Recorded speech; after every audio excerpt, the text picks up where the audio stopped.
I know God personally.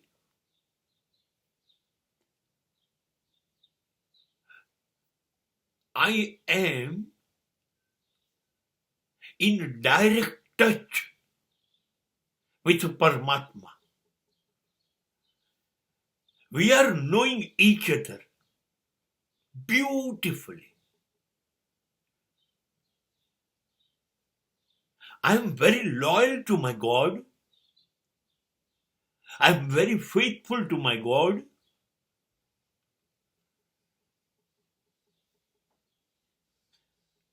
And the same response God is giving to me.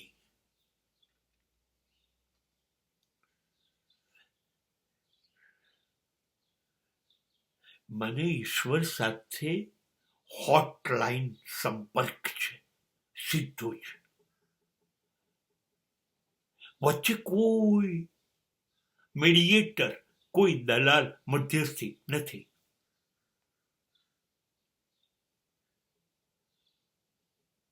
હું ને મારો ઈશ્વર.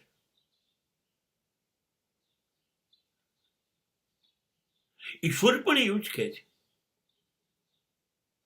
હું અને ડીકે.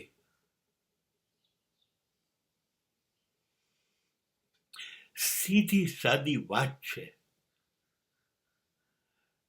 એને મને જન્મ આપ્યો, એનો શું સ્વાર્થ હતો?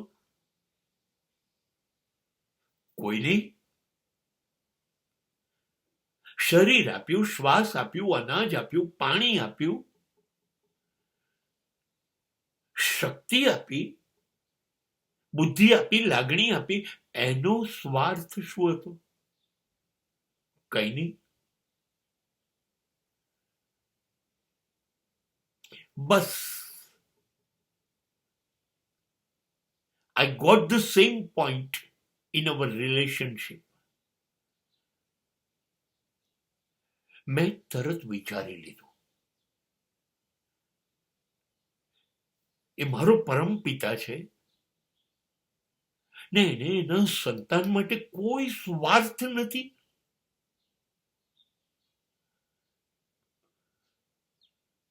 એ બધું જ કરી રહ્યો છે નિસ્વાર્થ ભાવે. એને કશું જોઈતું નથી. તો હું તો એનો દીકરો છું.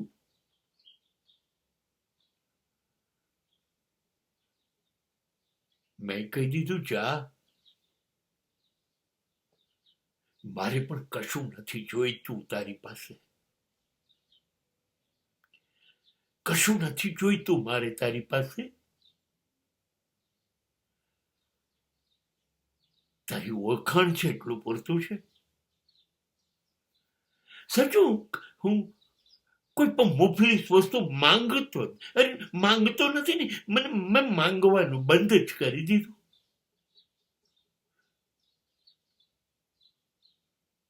જેણે સમગ્ર બ્રહ્માંડ બનાવ્યું એ મને ઓળખે છે.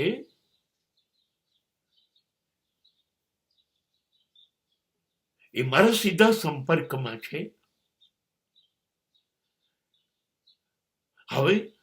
હવે એનાથી વધારે મારે શું જોઈએ છે? ના, હું હવે તો હાથ નથી જોડતો, મંદિર નથી જતો, યાત્રાઓ નથી કરતો, હોમ હવન નથી કરતો, પૂજા નથી કરતો, મંત્રોચ્ચાર નથી કરતો. અરે છોડો, શાસ્ત્રનું પઠન પણ નથી કરતો, નથી સંત સમાગમ કરતો. આ બધું શું કરવાનું? આ બધું એટલા માટે કરવાનું હતું કે એ મળે. અરે એ જ મળી ગયો. હવે આ બધું શું કરવા? કશું નથી કરતો.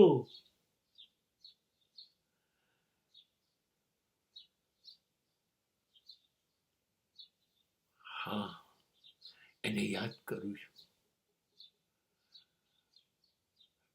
કરું છું એને હું.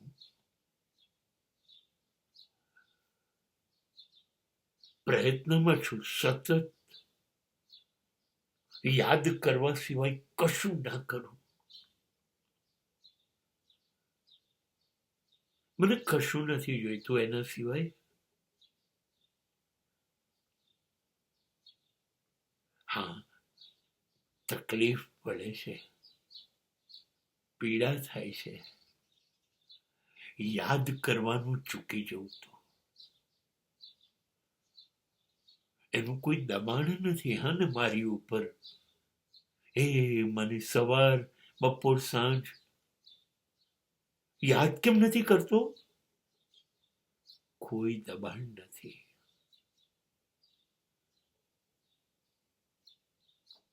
એ ક્યારેક મારી ભૂલની મને સજાય નથી કરતો. બસ હવે મેં નક્કી કરી દીધું, હું તારા વગર, તારી યાદ વગર નહીં જીવું.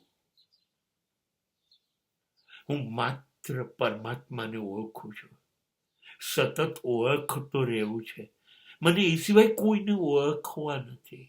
મને પરમાત્મા સિવાય કશું જોઈતું જ નથી. તમે આખો વિશ્વ આપો તો પણ નથી જોઈતું.